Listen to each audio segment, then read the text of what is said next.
अब इंडिया लोग ये भी कह रहे हैं कि भाई ये मोदी साहब का इंडिया है, ये मोदी साहब का भारत है, ये नया भारत है, ये वो वाला भारत नहीं है जिसमें अगर कोई इस किस्म की चीज़ होती तो उस पे चुप साध ली जाती। अगर होगा तो अगर वो 1 निकालेंगे तो हम 2 बंदे निकाल देंगे, अगर वो 2 निकाल लेंगे तो हम 3 निकाल देंगे। We're getting some more breaking updates. More breaking updates coming in. India has issued a travel advisory on Canada. India advises Indian citizens to exercise caution while traveling to Canada. Canada need to be much more responsible because they're playing with fire. Canada ठीक है, एक बड़ा मुल्क होगा, मानते हैं इनको, G7 का मेंबर भी है, लेकिन अगर इकोनॉमी के हवाले से देखा जाए या बाकी चीज़ों के हवाले से देखा जाए तो मेरे ख्याल में हिंदुस्तान के अभी करीब भी नहीं है, बल्कि हिंदुस्तान उससे काफ़ी आगे है। Countries have kicked out diplomat in tit for tat, but Trudeau has failed to provide any proof right now. India इस काबिल हो गया, उसने अपने आप को इस काबिल कर दिया कि कनाडा जैसे इतने डेवलप कंट्री को उसने जवाब दे दिया। इतना इंडिया स्ट्रांग हो चुका है। भारत के जो फॉरेन ऑफिस है उधर से बात करके बाहर निकले थे, बड़े गुस्से में लग रहे थे या फिर पता नहीं बहुत डंडे शंडे पड़े, छितर परेड हुई है इनकी, काफी नाराज लग रहे थे। उन्होंने कोई जवाब नहीं दिया मीडिया को और अपनी गाड़ी में बैठ के चले गए। पैकिंग भी तो करनी होगी ना, इंडिया भी ना बस एकदम से बोल दिया कि जी बस 5 दिन में निकल जाओ। पहली बार देखा है कि किसी मुल्क ने इंडिया हो या जो इस मुकाबले में आके उन्होंने उसको जवाब दिया है, उसको 5 दिन का अल्टीमेटम दिया। स्टूडेंट्स के लिए भी एक एडवाइजरी जो है वो आज भारतीय गवर्नमेंट ने इशू की है।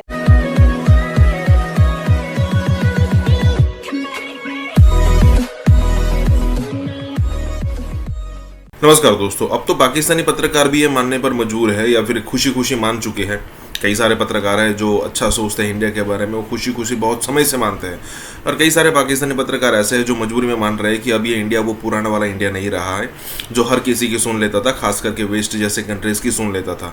अब का इंडिया ऐसा है कि जो अगर आप गांधी जी के रास्ते से थोड़ा साइड में आ गया है कि अगर आप उसको एक मारोगे तो वो 2 मारेगा। जैसे पिछले दिनों जो कनाडा से हमारी सिचुएशन चल रही है, बात दरअसल यहाँ पर ये हो रही है कि अगर वो 1 स्टेप लेते हैं तो इंडिया 2 स्टेप लेता है, अगर वो 2 लेते हैं तो इंडिया 4 स्टेप लेता है। और इतनी ख़राब सिचुएशन हो चुकी है कनाडा की, और अब कनाडा पीछे भी नहीं हट सकता, क्योंकि उसको दिखाना है कि दुनिया के अंदर कि देखिए हमारा इम्पैक्ट अभी भी है। कहने का मतलब ये है यहाँ पर कि भाई अब जो ये इंडिया है वो पूरी तरीके से बदल चुका है। ये चीज़ अमेरिका हो, यूके हो, ऑस्ट्रेलिया हो, फ्रांस हो, सब ने एक्सेप्ट कर ली है। इसी के साथ ही वीडियो शुरू करते हैं। कनाडा ठीक है, एक बड़ा मुल्क होगा, मानते हैं इनको, G7 का मेंबर भी है, लेकिन अगर इकोनॉमी के हवाले से देखा जाए या बाकी चीज़ों के हवाले से देखा जाए तो मेरे ख्याल में हिंदुस्तान के अभी करीब भी नहीं है, बल्कि हिंदुस्तान उससे काफ़ी आगे है। अब इंडिया लोग ये भी कह रहे हैं कि भाई ये मोदी साहब का इंडिया है, ये मोदी साहब का भारत है, ये नया भारत है, ये वो वाला भारत नहीं है जिसमें अगर कोई इस किस्म की चीज़ होती तो उस पे चुप साध ली जाती। अगर होगा तो अगर वो 1 निकालेंगे तो हम 2 बंदे निकाल देंगे, अगर वो 2 निकाल लेंगे तो हम 3 निकाल देंगे। मैं तो ये रखता हूँ कि देखें आप कि इंडिया इस काबिल हो गया, उसने अपने आप को इस काबिल कर दिया कि कनाडा जैसे इतने डेवलप कंट्री को उसने जवाब दे दिया। उसने उसका सफ़ीर निकाला, इन्होंने इसका सफ़ीर निकाल दिया। अगर ये इस काबिल ना आते तो उनकी मिन्नतें करते, उनको कोई ये प्रूफ देते कि हमने ऐसा किए नहीं, बजाय के शर्मिंदा होने के कोई प्रूफ देने के उसने बजाय उनको उसकी डटाई के मुताबिक कि उसको उसका सफ़ीर निकाल दिया, उसके बराबर पे खड़ा होने।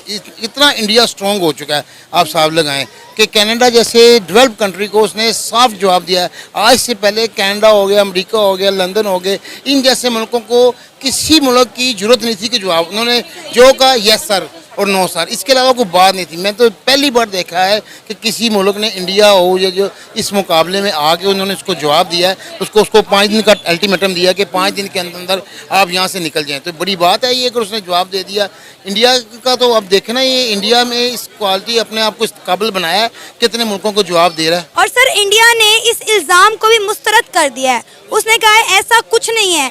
कनाडा के पास इस चीज़ के क्या सबूत है, अगर कोई सबूत है तो वो पेश करे, लेकिन कनाडा की जानिब से अभी तक कोई भी सबूत पेश नहीं किया। मैं आपको लगता है कि पाकिस्तान का कूदना बनता है?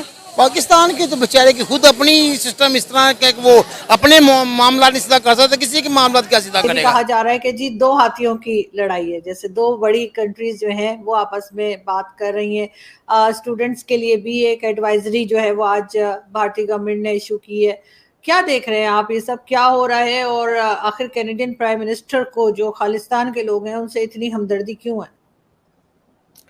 देखिए आरजू जी, दो चीजें पहले अंडरस्कोर कर लीजिए। कनाडा कोई हाथी नहीं है, पहली बात। इंडिया हाथी है, चाइना हाथी है, यूएसए हाथी है, कनाडा कोई हाथी नहीं है। $1.5 ट्रिलियन की टोटल इकोनॉमी है। इंडिया और कनाडा का जो टोटल इंपोर्ट एक्सपोर्ट भी है वो भी करीबन $3 से $5 बिलियन के बीच का, इससे ज्यादा कुछ है नहीं।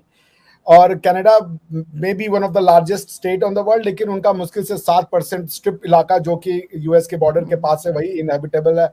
बाकी सारा जो उनका 90% इलाका है वो इनहेबिटेबल भी नहीं है, मतलब 70-80% इलाका उनका इनहेबिटेबल है भी नहीं। तो कोई हाथी नहीं है कनाडा।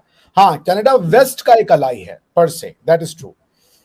ये तो पहली बात। तो कोई बहुत ज्यादा ट्रेड ऐसा कुछ नहीं है हमारे और कनाडा के बीच में कि ये संबंध अगर टूट जाएंगे तो बहुत नुकसान हो जाएगा। लेकिन सर बड़ी कंट्रीज में तो फिर भी शुमार होता है ना, बड़ी कंट्रीज में तो फिर भी काउंट किया जाता है कि जाहिर है कि एरिया वाइज है ना, एरिया ठीक। वाइज है। तो वो चूंकि of course second largest country है, तो या थर्ड लार्जेस्ट होगी, तो वो मतलब it is concerned at one. But let's see, देखिए जो लोग इसमें कूद रहे हैं, पहली बात कि ट्रूडो ने ये कहा है कि दे हैव क्रेडिबल एलिगेशंस कि there is a potential link, not link, potential link between the killing of Hardeep Singh Nijjar and the government of India. ठीक है ना, उनका ये कहना है कि हम इस एंगल की तहकीकात कर रहे हैं कि निज्जर को जो मारा गया है उसको शायद गवर्नमेंट ऑफ इंडिया का संरक्षण प्राप्त है, कोई लिंक है, ऐसा वो कह रहे हैं। उन्होंने ये नहीं कहा कि इंडिया एक रोग स्टेट है, इसको आप अंतर समझिए। वो ये नहीं कह रहे हैं कि जो हरदीप सिंह निज्जर है वो क्रिमिनल नहीं था। वो ये कह रहे हैं कि हमारी धरती पे आके आप हमारे इंटरनल अफेयर्स में मुदाखलत कर रहे हैं। अब यहाँ पे आपको दो कंसेप्ट समझना बहुत जरूरी है, इंडिया और कनाडा के। बिकॉज कि अगर आप देखे हैं इस स्टेटमेंट के तुरंत बाद ट्रूडो आए, उन्होंने कहा neither I want to provoke India nor I want to escalate the matter. मैंने सिर्फ ये बात कही है टू हाईलाइट कि हमारी सॉवरेनिटी को खतरा है। इंडिया भी नहीं कह रहा कि कनाडा एक रूग स्टेट है या टेररिस्ट स्टेट है या ऐसा कुछ है। मैं एक सेकंड लूंगी सर आपसे, आपकी बात ठीक है, उन्होंने जो बाद में बात की या जो पहले बात की, लेकिन फिर एकदम से डिप्लोमेट्स को निकाल देना दोनों तरफ की कंट्रीज से, तो वो ये बात जताता है कि बात बहुत ज्यादा सीरियस है, सीरियस मैटर है। नहीं, उन्होंने डिप्लोमेट को नहीं निकाला, उन्होंने जो रॉ के सिक्योरिटी इंटेलिजेंस ऑफिसर थे कनाडा में उनको निकाला। इंडिया ने उसके बदले में सीनियर डिप्लोमेट को निकाला। ठीक है ना, this is what it is. लेकिन इसको समझने की जरूरत है, इंडिया और कनाडा के बीच में एक सीरियस मिसअंडरस्टैंडिंग, कोई हम लोग दुश्मन नहीं है, misunderstanding of a concept called freedom of speech and expression को लेकर